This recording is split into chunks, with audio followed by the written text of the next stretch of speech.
হ্যাঁ? 1 বছর পর বিয়ে লেখাপড়া শেষ হলে পর 1 বছর পর বিয়ে বসবেন, 1 বছর কি প্রেম করবেন? যে লেখাপড়া খরচ চালাইবো তার হাতে বিয়ে বসবো। সুপ্রিয় দর্শকবৃন্দ, আসসালামু আলাইকুম। কেমন আছেন আপনারা? আশা করি আল্লাহর রহমতে ভালো আছেন। যদি চ্যানেলটি ভালো লাগে অবশ্যই চ্যানেলটি সাবস্ক্রাইব করুন। আমার পাশে থাকবেন প্রতিদিনের মতো আজকে স্মার্ট একটি সুন্দরী আপুকে আমার চ্যানেলে হাজির করেছি। মিডিয়া কি কারণে আসলে সেটা আপনাদের শোনানোর চেষ্টা করব। আসসালামু আলাইকুম আপু। ওয়ালাইকুম আসসালাম। ভালো আছেন? হ্যাঁ, ভালো আছি। সেটি জরুরি বললেন, সকালে খান নাই গেছেন? নাস্তা খেয়েছেন? না, খাইনি এখন। খান নাই। বিয়ে শাদী হয়েছে আপনার? না, হয়েছে? বিয়ে শাদী হয়নি। বিয়ে হয়নি। আপনি এখনো কুমারী মেয়ে না? বয়স কত আপনার? 18। 18 বছর বয়স, একেবারে উন্নত বয়স। মেয়েদের বিয়ের পাক্কা একটা টাইম। 18 বছরের মেয়েরা তো রাতে ছটফট করে। আপনি ঘুমান কত? হ্যাঁ, ঘুমাই। আমি লেখাপড়া করি। লেখাপড়া করেন? ও, কোন ক্লাসে পড়েন? ক্লাস 9-এ। ক্লাস 9-এ পড়েন না? আচ্ছা, লেখাপড়ার খরচ যোগায় কে?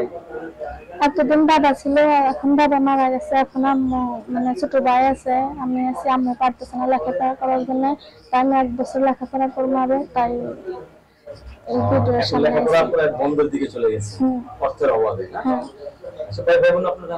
1 ভাই 1 বোন। বাবা, আপনার বাড়িতে বিয়ে করলে তো লাকি কপাল। 1 ভাই 1 বোন, আপনিই বড় না? হ্যাঁ। আচ্ছা, আপনার বডি কিন্তু একটা মেয়েদের আকৃষ্ট করার একটা বডি। এই ধরনের মেয়েরা কিন্তু সবসময় স্বামী আদর করে, জানেন? আপনার বিয়ে, কোন বিয়েতে গেছেন অনুষ্ঠানে? গেছি। বান্ধবীদের বিয়ে হয়েছে? ও, তাহলে তো বিয়ের মজা দেখছেন নাকি, আনন্দের উপভোগ করছেন? বান্ধবীদের বিয়ে দেখলে বিয়ে করছেন চাই না? চাইছি না? এখন তো আপনি বিয়ে সাথে বসবেন?